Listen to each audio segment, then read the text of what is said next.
What's going on, everybody? I got a 2018 Dodge Journey 3.6 motor.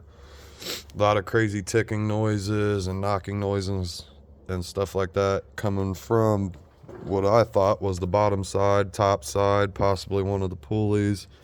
Didn't know at first.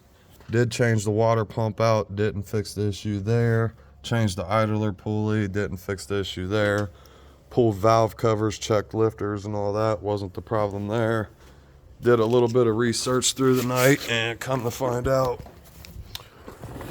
these flex plates that they use on these trannies are notorious for busting up and cracking.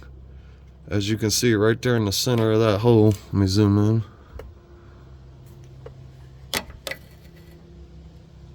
And it's like that all the way around it. So, gonna be dropping this tranny. Hopefully this video helps y'all out.